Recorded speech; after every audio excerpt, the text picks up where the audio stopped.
ये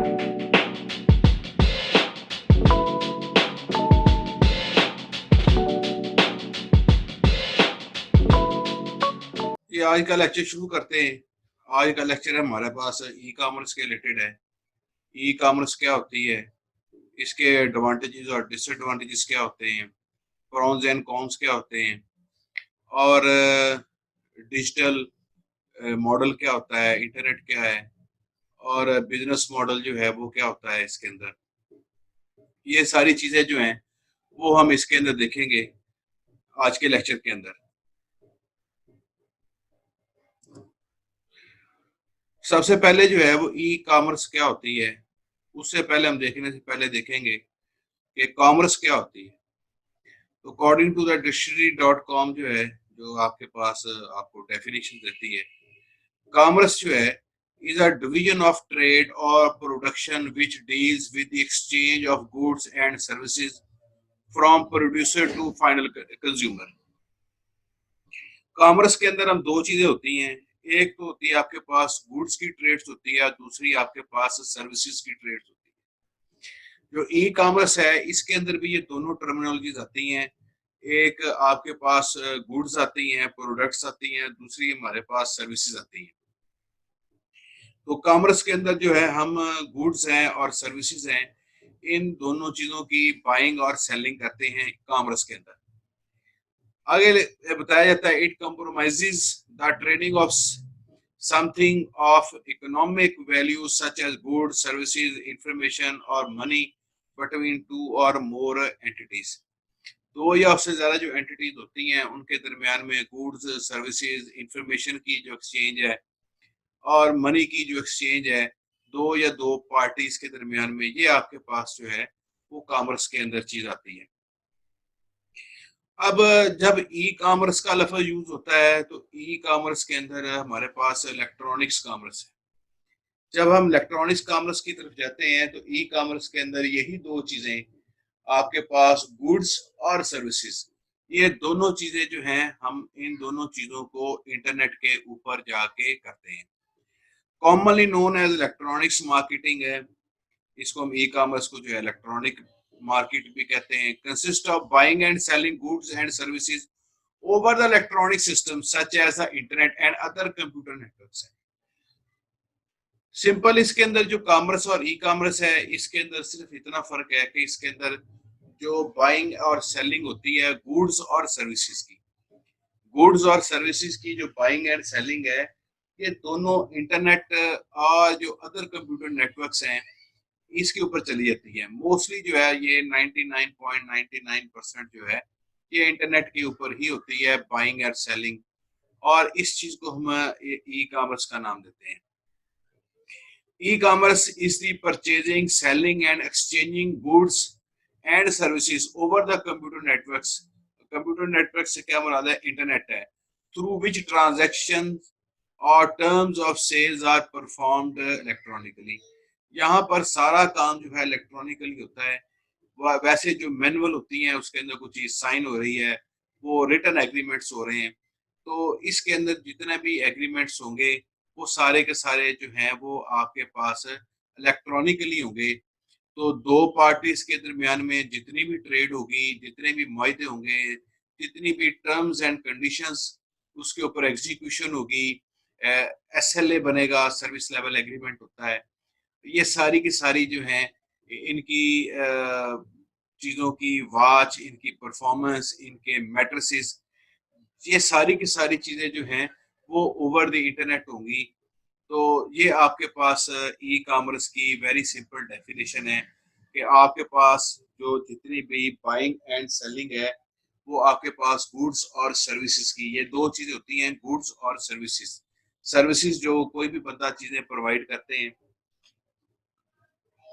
तो over the internet जो है वो आपके पास होती है। आपके पास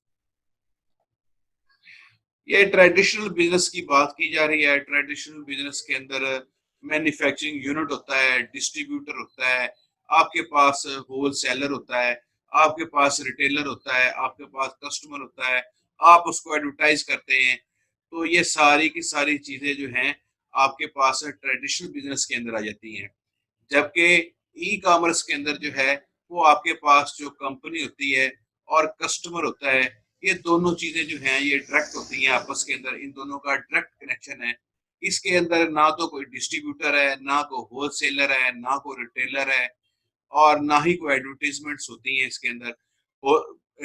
ई कॉमर्स के अंदर एडवर्टीजमेंट्स आ जाती हैं, लेकिन जो है कस्टमर के दरमियान के अंदर जो मैन्युफैक्चरिंग यूनिट है या ऑर्गेनाइजेशन है उसके दरमियान, और आपके पास जो कंपनी है और कस्टमर है, इन दोनों के दरमियान के अंदर डायरेक्ट रब्ता होता है। इसके अंदर जो डिस्ट्रीब्यूटर है, होलसेलर है, रिटेलर है, ऐसी सारी की सारी चीजें जो हैं वो इसके अंदर माइनस कर दी जाती हैं। वाई यूज ई कॉमर्स, हम ई कॉमर्स क्यों यूज कर सकते हैं? हमारे पास लो एंट्री कॉस्ट है। हम जो ई कॉमर्स के अंदर बहुत जल्दी, बहुत फास्टली, बहुत कम प्राइस के ऊपर हम जो है वो चीजें खरीद सकते हैं। ई कॉमर्स के अंदर आपके पास आपको जो बाइंग एंड सेलिंग के जो अखराजात आते हैं वो आपके पास बहुत ज्यादा कम होते हैं। इसके अंदर रिड्यूस ट्रांजैक्शन कॉस्ट है। अगर आप चीजें दूसरी तरह करते हैं तो उसके अंदर ट्रांजैक्शन कॉस्ट जो है, एक चीज को लेके आना, दूसरी जगह लेके जाना और उसके अंदर पैसे ट्रांसफर करना, इसकी कॉस्ट जो है वो ज्यादा आती है। जबकि ई कॉमर्स के अंदर जो है ट्रांजैक्शन कॉस्ट जो है वो बहुत ज्यादा कम हो जाती है। फिर ई कॉमर्स के अंदर आपके पास ग्लोबल मार्केट है। अगर आप लोकल शॉपिंग कर रहे हैं तो आप लाहौर तक महदूद हैं, या किसी स्पेसिफिक एरिया तक महदूद हैं लाहौर के, उसी एरिया में आप शॉपिंग कर रहे हैं। जबकि आप जब आप इंटरनेट के ऊपर जाएंगे शॉपिंग करने के लिए, तो आप पूरी दुनिया में से जो है वो किसी जगह से भी आप शॉपिंग कर सकते हैं। वहां से आपको चीजें जो हैं वो आपके घर पे डिलीवर हो जाएंगी। तो अगर लोकल जाएंगे तो वो आपके पास वही आपके पास 4, 6, 10 ऑप्शन हैं, उन्हीं में से आप सेलेक्ट करेंगे।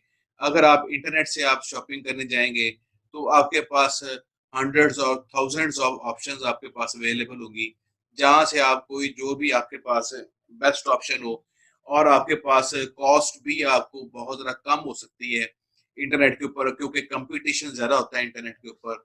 लोकल मार्केट के अंदर वो 4, 6 जो लोग बैठे होते हैं वो आपस के अंदर मोनोपोली करके बैठे होते हैं, और उसी हिसाब से वो चीज़ों को बाइंग एंड सेलिंग कर रहे होते हैं।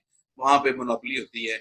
जबकि इंटरनेट के ऊपर मोनोपोली नहीं कायम की जा सकती, क्योंकि ये मुख्तलिफ कंट्रीज हैं, ग्लोबल है, सारा कुछ है।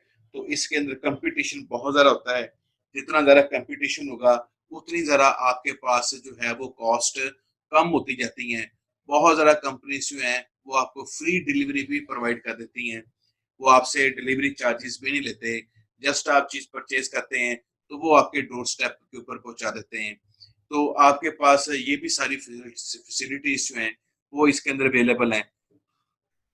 और आपके पास सिक्योर मार्केट शेयर है। आपके पास इंटरनेट से आप चीज़ें परचेज करते हैं, आपके पास सारा रिकॉर्ड होता है कि आपने जो जितनी भी ट्रांजैक्शंस की हैं, आपने जो चीज़ें परचेज की है, तो वो आपके पास सिक्योर है। आपके पास सारी की सारी चीज़ें जो हैं। अब ई कॉमर्स की हिस्ट्री देखते हैं। 1970 के अंदर जो है आपके पास EFT आ गया, इलेक्ट्रॉनिक फंड्स ट्रांसफर है, used by the banking industry to exchange amount information over secured networks है। तो 1970 के अंदर जो है वो इलेक्ट्रॉनिक फंड्स ट्रांसफर आ गया। इसके अंदर आप इंटरनेट के ऊपर यूज करते हुए, बैंकिंग यूज करते हुए, आप एक बैंक से जो है वो पैसे जो है वो दूसरे बैंक के अंदर ट्रांसफर कर सकते हैं। फिर 1970 के बाद और 1980 से पहले जो है इलेक्ट्रॉनिक डाटा इंटरचेंज आ गया for e commerce within companies जो है वो use by business to transmit data from one business to another. तो 97 और 1980 के अंदर जो है आपके पास एक बिजनेसमैन जो है वो आपके पास डाटा ट्रांसमिट कर सकता है। आपकी जो उसकी बिजनेस की जो चीजें हैं वो दूसरी कंपनीज को जो है वो सप्लाई कर सकता है। वो आपके पास इसके जो है वो रूल्स इंट्रोड्यूस कराया गया, इलेक्ट्रॉनिक्स डाटा इंटरचेंज जो है। तो ये भी आपके पास ई कॉमर्स के अंदर भी इंफॉर्मेशन जो डाटा है ये भी एक्सचेंज होता है। 90s के अंदर जो है वो आपके पास वर्ल्ड वाइड वेब आ गया 1990 के अंदर, जिसको हम इंटरनेट का नाम देते हैं, जिसके अंदर आपके टेक्नोलॉजी जो है वो बहुत आसान हो गई, और एक इंफॉर्मेशन जो है और उसको जो है हम पूरी दुनिया तक जो है उसकी तरसील कर सकते हैं, उसको पहुंचा सकते हैं। पूरी दुनिया जो है उस इंफॉर्मेशन को किसी भी लम्हे बैठ के जो है वो उसको देख सकती है। उसके अंदर कोई ऐसा मुज़ायका नहीं है। आपके पास जब वर्ल्ड वाइड वेब जो है WWW इंट्रोड्यूस कराया गया, तो बहुत सारा जो है जो बिजनेस कम्युनिटी थी उसके लिए बहुत इजी था कि वो अपनी वेबसाइट्स बनाएं और उस वेबसाइट्स के ऊपर अपनी सारी इंफॉर्मेशन दे दें। और जब भी किसी कस्टमर को, किसी भी आदमी को, ऑर्गेनाइजेशन को उस वेबसाइट के ऊपर जाना पड़ जाए और उस ऑर्गेनाइजेशन के बारे में इंफॉर्मेशन लेनी पड़ जाए, तो वो उस ऑर्गेनाइजेशन की वेबसाइट पे जाएगा और उस वेबसाइट के अंदर जाके वो अपनी जो है जो भी उसको टेलीफोनिकली इंफॉर्मेशन लेनी पड़े या उसको बंदा भेज के इंफॉर्मेशन जो लेनी थी उसने, वो सारी की सारी इंफॉर्मेशन जो है वो उस ऑर्गेनाइजेशन की वेबसाइट से जाके गैदर कर सकता है। और इसके अंदर जो इंटरनेट है वो आपको इनेबल करता है डाइवर्स बिजनेस एक्टिविटीज को। आप उसके अंदर बहुत सारा एक से ज्यादा किस्म की और मुख्तलिफ अकसाम की एक्टिविटीज जो है, बिजनेस एक्टिविटीज जो हैं, वो आप अपनी वेबसाइट के ऊपर कर सकते हैं। आप उसके अंदर वॉचर भी ले सकते हैं, आप सेल्स भी कर सकते हैं, आप परचेज भी अपनी वेबसाइट पे कर सकते हैं, आप मुख्तलिफ किस्म की इंफॉर्मेशन भी प्रोवाइड कर सकते हैं। आपने हजारों इकसाम की, लाखों इकसाम की जो है आपने बिजनेस वेबसाइट्स देखी होंगी और उन वेबसाइट्स के ऊपर जो है वो हर बहुत मुख्तलिफ अकसाम की जो है डाइवर्स किस्म की बिजनेस जो है वो चीज़ें अवेलेबल हैं। हर वेबसाइट्स के जो है वो एक अपने यूनिक जो है फीचर्स होते हैं जो वो उसको डिस्टिंग्विश करते हैं, जो दूसरी वेबसाइट से करते हैं, जो उसको अट्रैक्ट करवाने के लिए उस ऑर्गेनाइजेशन ने वो फीचर डाले होते हैं ताकि जो है वो कस्टमर जो है वो हमारी वेबसाइट पे ऊपर जो है वो रहे। तो इंटरनेट जो है ये आपको बहुत ज़्यादा फैसिलिटीज जो है जब 1990 के अंदर इंट्रोड्यूस हुआ, तो इसने जो है वो बिजनेस कम्युनिटी को बहुत फायदा दिया।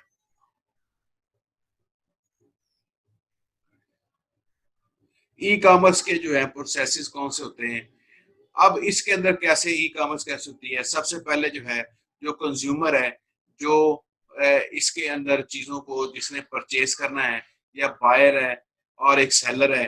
जो बायर है वो जो है वो आपके पास इंटरनेट वेब ब्राउज़र जो है वो उसको यूज़ करता है और इस वेब ब्राउज़र के ज़रिए वो आप दूसरे जो ऑर्गेनाइजेशन की जो है वेबसाइट है उसके साथ कनेक्ट होता है और वहां से कनेक्ट होने के बाद वहां पे अपना ऑर्डर वगैरह प्लेस करेगा।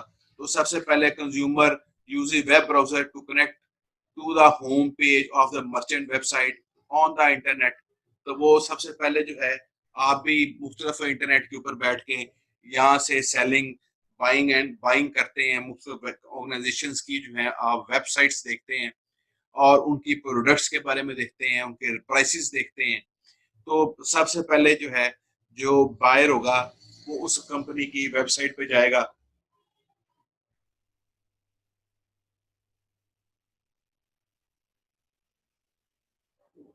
वो वेबसाइट पे जाके वो कनेक्ट होगा और उसके बाद द कंज्यूमर जो है browses the catalogue of products features on the website and select the item to purchase.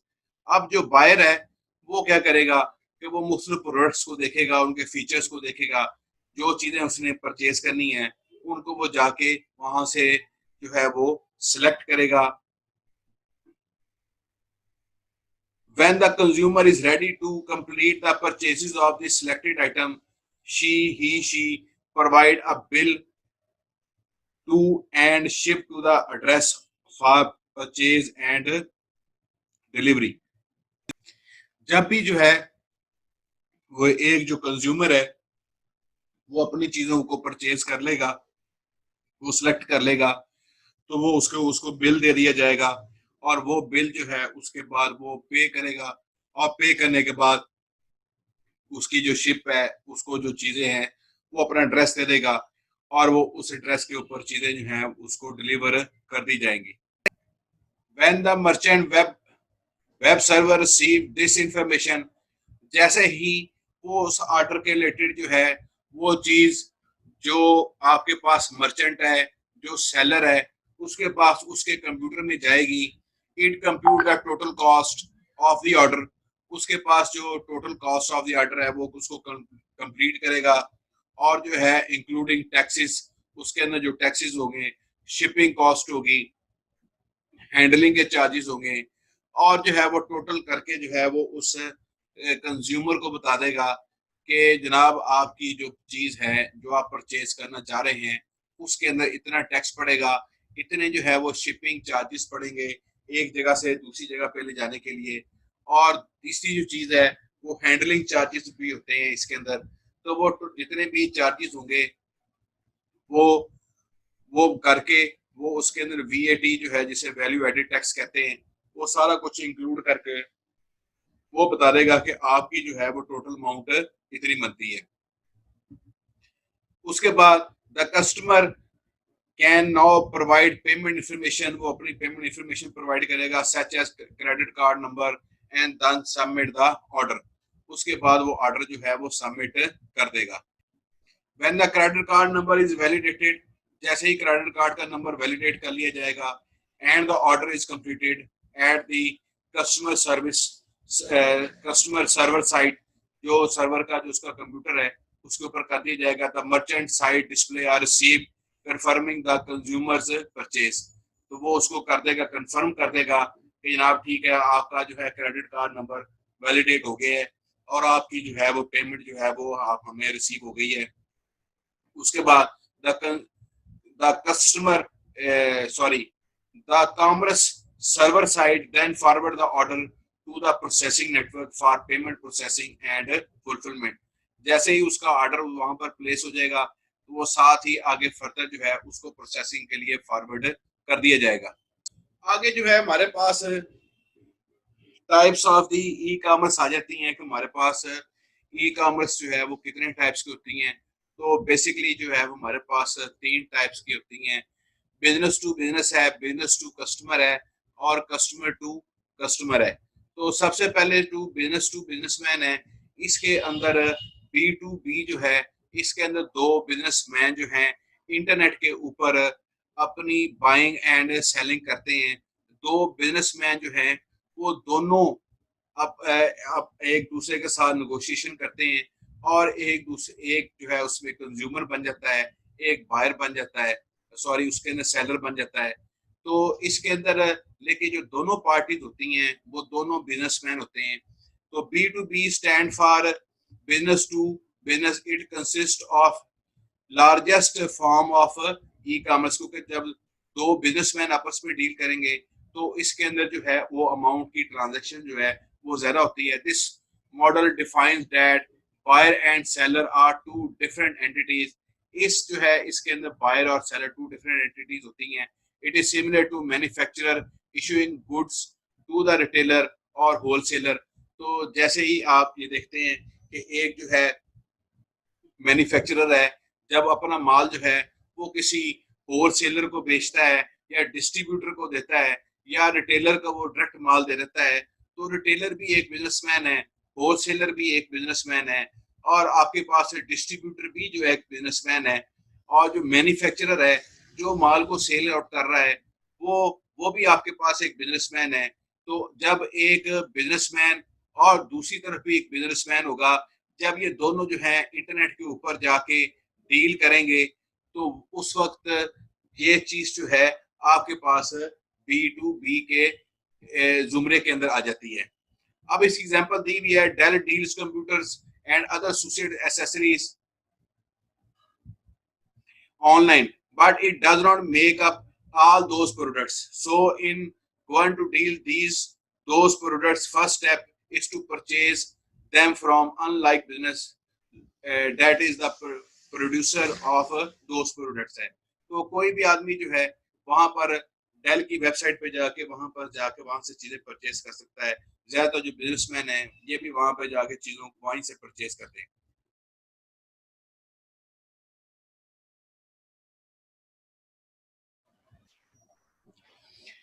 तो डेल की जो है जो वेबसाइट है वहां पे जो है वहां पर डिस्ट्रीब्यूटर भी होते हैं, वहाँ होलसेलर भी होते हैं, वहाँ आम शॉपकीपर भी होते हैं, वहां से जो है वो डेल से माल परचेज करते हैं और अपनी शॉप पे रख के जो है वो सेल आउट कर रहे होते हैं, वो उसके अंदर कुछ जो है वो मुनाफा ले रहे होते हैं, या वहां पर जो है वो डेल के साथ नेगोशिएट कर रहे होते हैं और वो अपना माल जो है वो हिसाब से ले रहे होते हैं। और ये सारे के सारे डेल के जो है वो ऑथराइज्ड डीलर भी मौजूद हैं, वो उन ऑथराइज्ड डीलर्स को वो किसी और हिसाब से जो है वो चीजें सेल आउट कर रहा होता है डेल, उनको कुछ इंसेंटिव भी दे रहा होता है, उसके अंदर प्रॉफिट मार्जिन भी उनको दे रहा होता है, उसको चीजों लो प्राइसेस के ऊपर दे रहा होता है एज कम्पेयर टू जो प्राइस जो है उसने आम पब्लिक के लिए जो है अपनी वेबसाइट के ऊपर लगाई होती है। तो डेल जो है ये भी एक बिजनेस एंटिटी है, और जो डेल के डिस्ट्रीब्यूटर हैं ये दोनों बिजनेस एंटिटीज हैं। जब ये दोनों बिजनेस एंटिटीज आपस के अंदर ओवर द इंटरनेट हम डील करेंगे, ये डील करेंगी ये दोनों एंटिटीज, तो ये आपके पास बिजनेस टू बिजनेस कहलाएगा। B2C ये आपके पास बिजनेस टू कस्टमर है।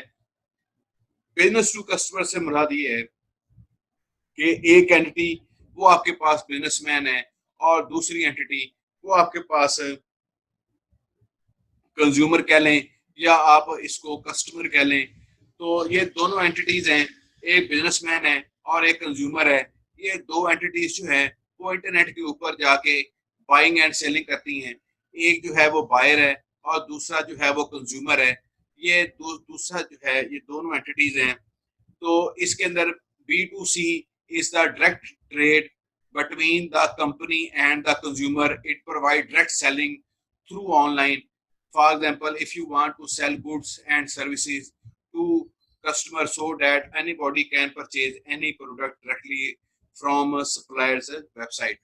Supplier जो है वो अपनी वेबसाइट के ऊपर भी, मैन्युफैक्चरर जो है वो अपनी वेबसाइट बनाता है और वो उसके जाके ऊपर कोई भी चीज जो है वो रख देता है, और कोई भी कस्टमर जो है वो जाके उसकी वेबसाइट के ऊपर जाके वो चीजें परचेज कर सकता है।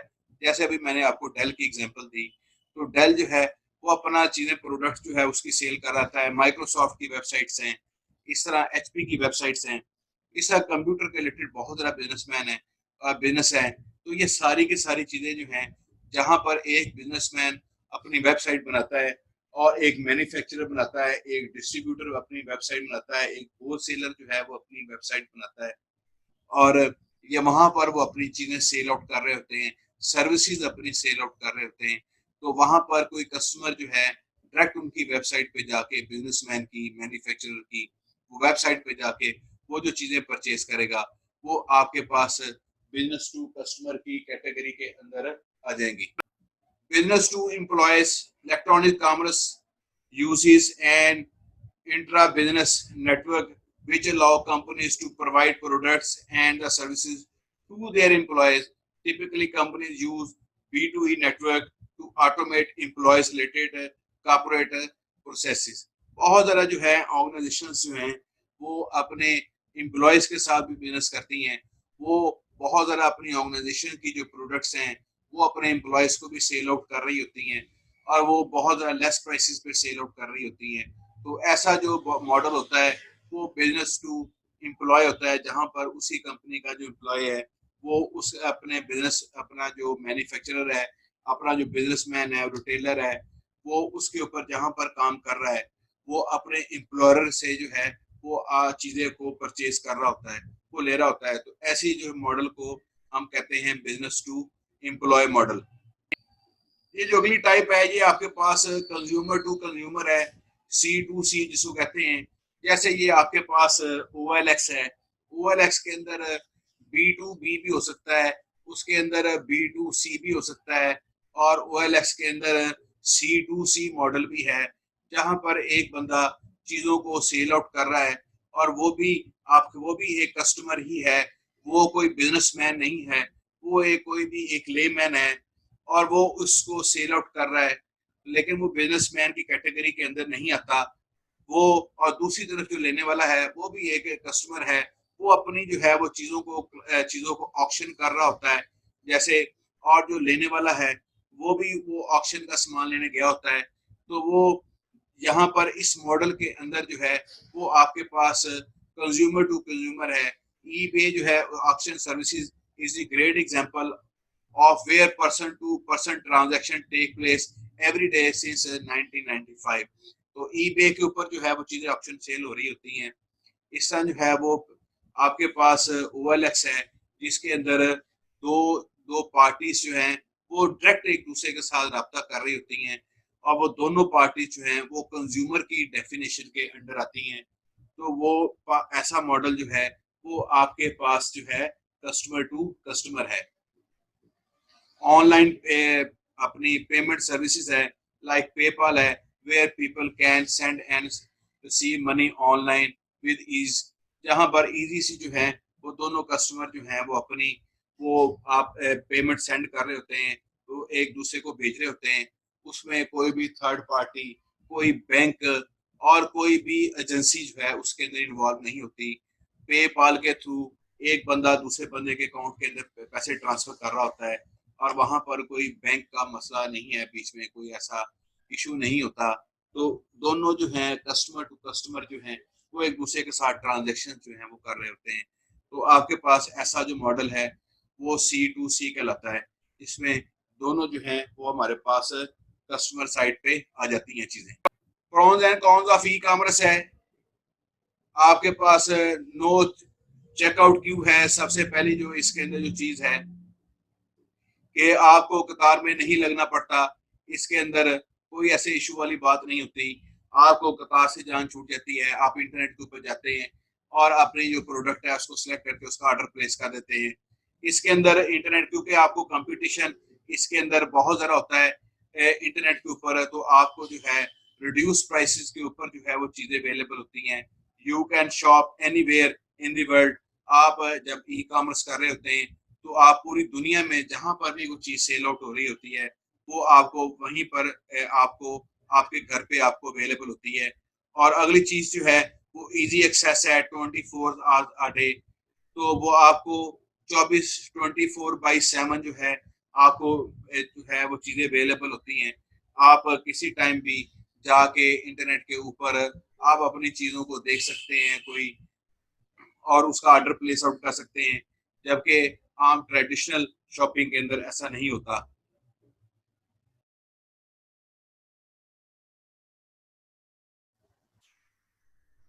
Wide selection to cater for all consumers, इसके अंदर बहुत ज़्यादा चीज़ें आपको मिल जाती हैं, बहुत ज़्यादा वैरायटी की चीज़ें मिल जाती हैं। आपके पास बहुत ज़्यादा ऑप्शन जो हैं वो अवेलेबल होती हैं इंटरनेट के ऊपर। तो ये प्रॉन्स एंड कॉन्स हैं। अगर इसकी तरफ दूसरे जो हैं वो इसके कॉन्स की तरफ हम जाते हैं। अब इसके अंदर unable to examine products personally, आप इंटरनेट के ऊपर जाके जब चीज़ें वो इलेक्ट्रॉनिक्सली बड़ी खूबसूरत बनी हुई चीज़ें आपके पास आ रही होती हैं, लेकिन आप उनको हाथ लगा के नहीं देख सकते, आप अपनी आंखों से नहीं देख सकते। Not everyone is connected to the internet, हर बंदे के पास इंटरनेट अवेलेबल नहीं है, जिसकी वजह से ई कॉमर्स को जो है वो इश्यूज आते हैं। There is the possibility of credit card number theft, इसके अंदर क्रेडिट कार्ड नंबर जो है वो आपका जाता है, तो ये भी चोरी होने के चांसेस होते हैं कि आपका क्रेडिट कार्ड जो है मिस यूज हो सकता है। जो आपके पास इसके अंदर कॉन्स हैं उनके अंदर आपके पास ये भी जो आखिरी पॉइंट है वो है कि on average only 1/9 of the stock is available on the internet, जो है वो आपके पास वो ज़रा स्टॉक शो हो रहा होता है, लेकिन जो है उतनी चीज़ें जो है अवेलेबल नहीं होती, क्योंकि जो लोग इंटरनेट के ऊपर चीज़ों को बाइंग और सेलिंग कर रहे होते हैं वो अपने पास इतना ज़्यादा स्टॉक नहीं करते, क्योंकि उनका बिजनेस इतना ज़्यादा नहीं होता। वो बाहर से दूसरी तरफ से ऑर्डर ला के दे रहे होते हैं, तो ये इसके अंदर इशू मौजूद है। ये आपके पास कौन से हैं इसके ई कॉमर्स के। आगे चलते हैं। Advantages of the e commerce है, ई कॉमर्स के जो एडवांटेजेस हैं ये इनको हमने दो किया है हिस्सों में तकसीम, सेलर के प्रोस्पेक्ट से और बायर के जो है प्रोस्पेक्ट से। तो सेलर के प्रोस्पेक्ट से जो है वो उसकी जो है इंक्रीज सेल्स और डिक्रीज कॉस्ट जो है, वो सेलर जो है उसकी सेल्स ज़्यादा बढ़ जाती है, क्योंकि उसके पास ग्लोबल मार्केट अवेलेबल है, उसके पास बहुत ज़्यादा कंज्यूमर जो हैं वो ज़्यादा अवेलेबल हैं, उसके पास ज़्यादा चांसेस हैं कि ऑल ऑफ द वर्ल्ड जो है वो उसको जो है कस्टमर मिलेंगे।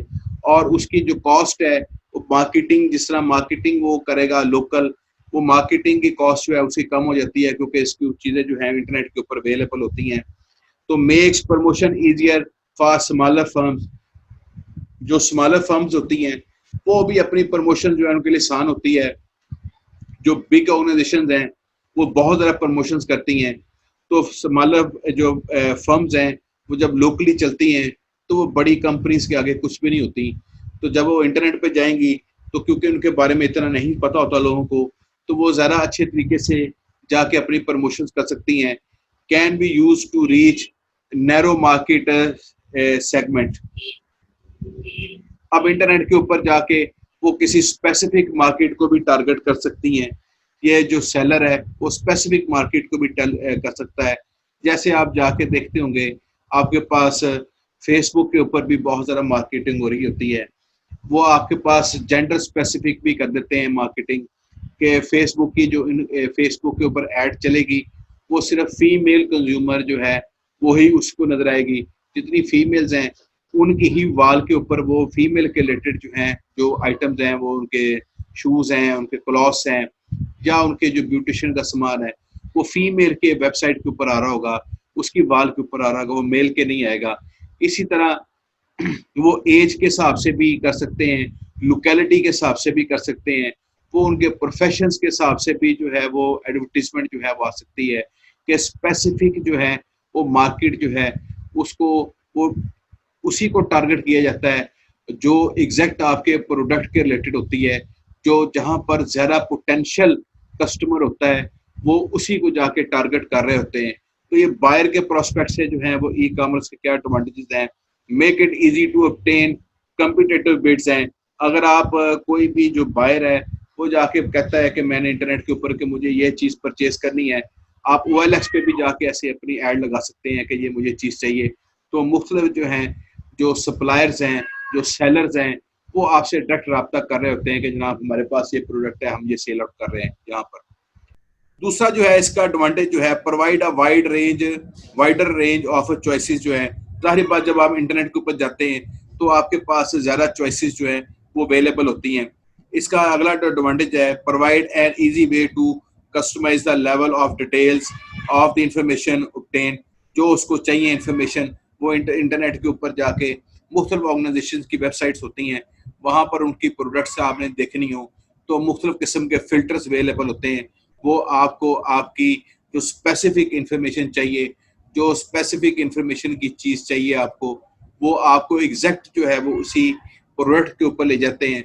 वो आपको मुख्तलिफ आप वेबसाइट्स देख लें तो वो आप जैसा OLX को जाके देखेंगे तो वो आपको आपको पूरी हर ऐड देखने की ज़रूरत नहीं है।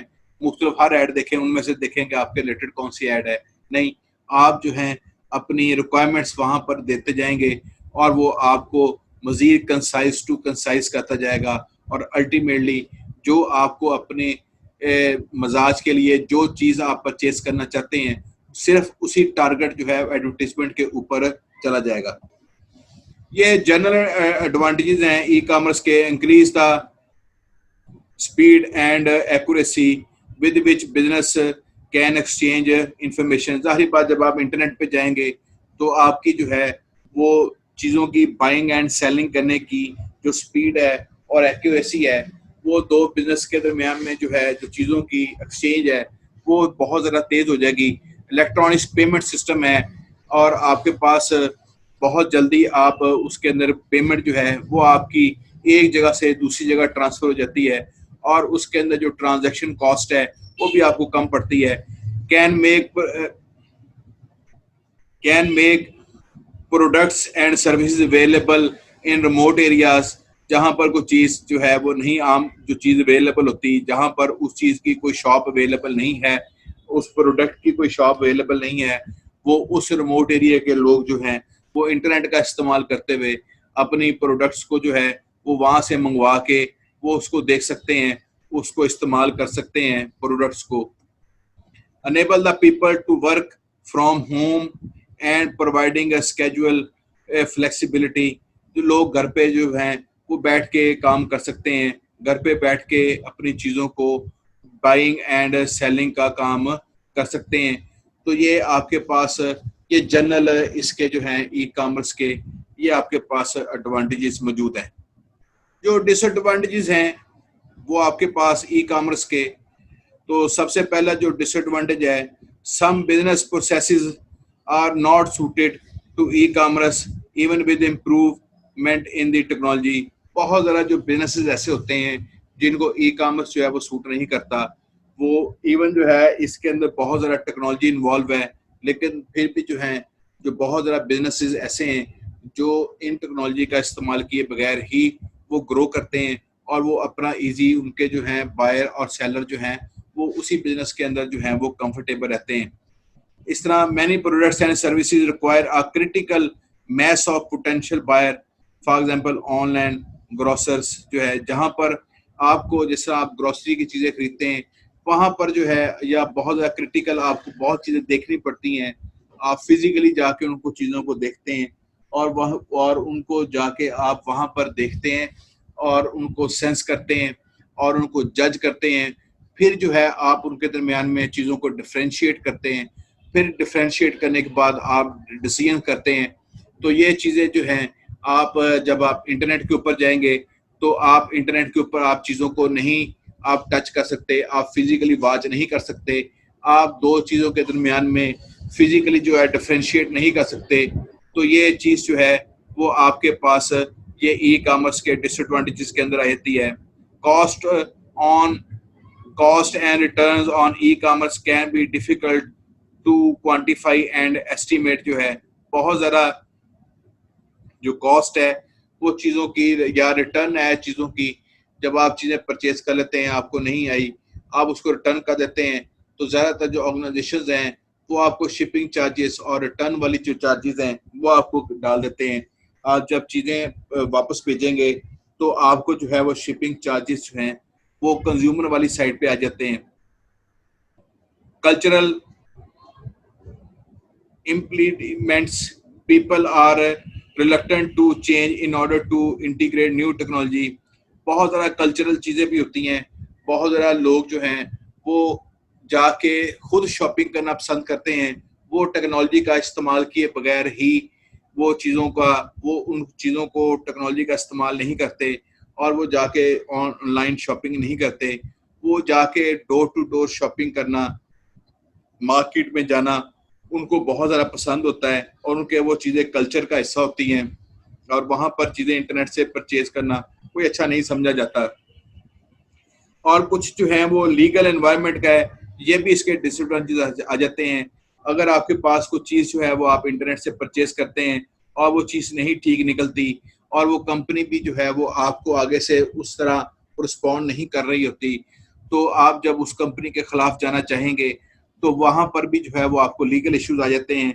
आपको ज़्यादातर जो कंपनीज हैं जब एग्रीमेंट कर रही होती हैं, चीज़ें आपको बेच रही होती हैं, तो आप उसको आई एग्री का बटन प्रेस करके आगे जा रहे होते हैं, तो वहाँ पर उन्होंने लिखा होता है कि जब भी आपको लीगल सूट फाइल करेंगे तो आप जो है उनके कंट्री में फाइल करेंगे।